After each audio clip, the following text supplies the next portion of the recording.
The American economic environment has drastically changed since the 70s, and we now live in a world of material desire. Almost anything imaginable is available to purchase, and many of our patients choose to buy frivolities instead of spending their money wisely. How can understanding psychology help us to help them? Welcome to the Clinicians Roundtable. I'm Dr. Leslie Lundt, Director of Foothill Psychiatry in Boise, Idaho, your host. And with me today is Dr. Stuart Vyse. Dr. Vyse is Professor of Psychology at Connecticut College in New London, Connecticut. He won the William James Book Award for his last book, Believing in Magic, The Psychology of Superstition. He's an expert on irrational behavior. Welcome to ReachMD, Dr. Vyse. Thanks for having me. Now, in your latest book, Going Broke, Why Americans Can't Hold On to Your Money, you discuss the psychology of wanting. Fill us in on that.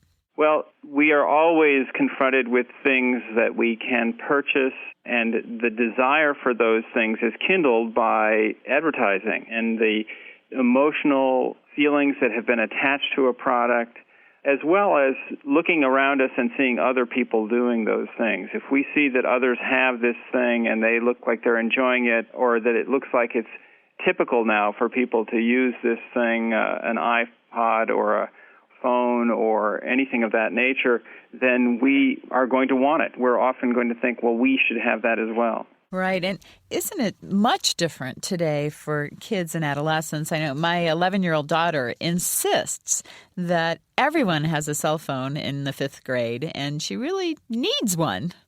I'm unclear when want became need. Well, a lot of it has to do with just that, the idea that you see everyone else doing it, and therefore it must be a need, it must be a necessity. It's amazing how technology has this effect of ratcheting up what is a need. Things that we never imagined we could even have, we now have to have. It's the case that now 73% of Americans believe that home air conditioning is a necessity. And I think probably every 11-year-old girl thinks that a cell phone is a necessity, as you're experiencing.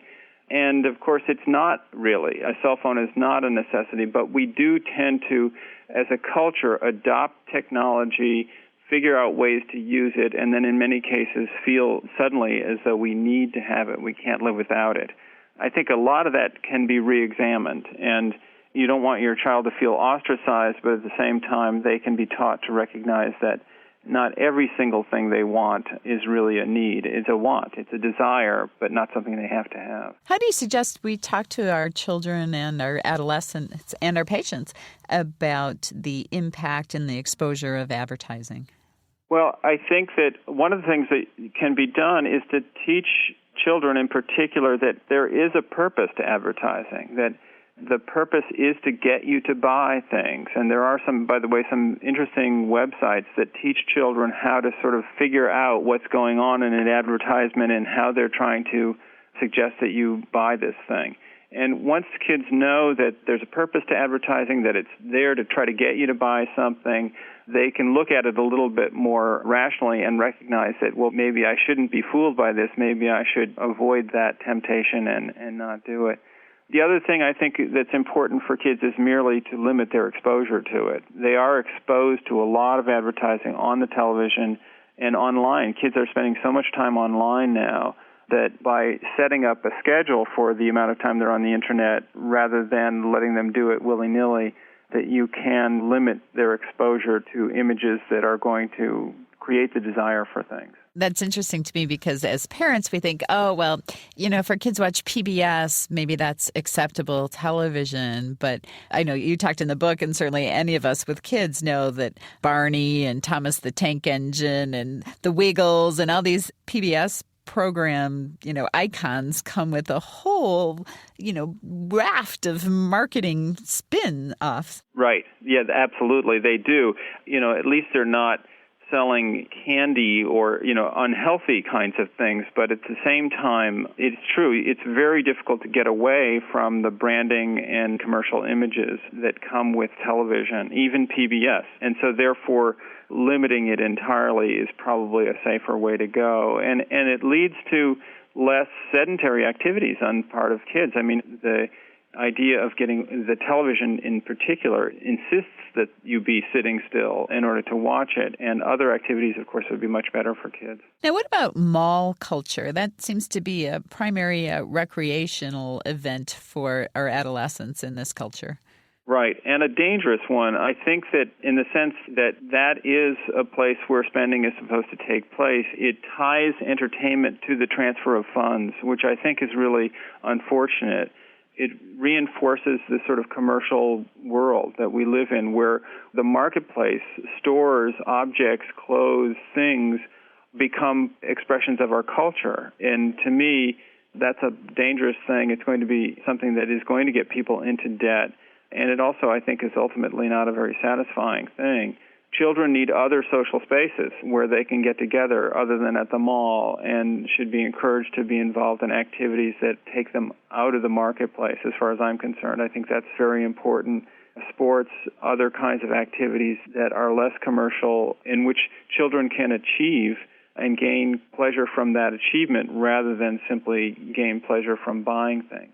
If you're new to our channel, you're listening to ReachMD, XM 157, the channel for medical professionals. I'm Dr. Leslie Lundt, your host, and with me today is Professor Stuart Vyse. We are discussing new ways of wanting, the psychology behind spending and debt. Dr. Vyse, it seems to me one of the other things about the whole mall culture is the necessity of having something with a brand name, so having Nike shoes or Abercrombie clothes, and kids seem particularly vulnerable to that. They do. Teenage years are years of social comparison in which they are looking to see how they compare to other kids and how they match up, and there are cliques, and you can be in or out, and so on. And unfortunately, we live in an extremely branded world. It's almost impossible to, let your eyes fall on a spot without a brand showing up. And that means that you can make lots of judgments about people simply on the basis of the brands they're displaying on their body. So this is a difficult thing for kids. It's undoubtedly going to lead to wanting more things, spending more money. And I think it's also a potentially stressful way to live. It's going to take talking to kids and engaging them differently so that they're not constantly falling into the trap of being judged by what they wear.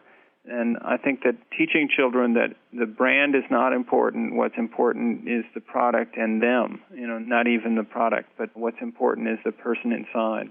Other techniques for how we can help our children and our patients navigate through all of these landmines so that they don't go broke? Well, the United States is a very commercial world right now, and one in which people are spending too much and saving too little.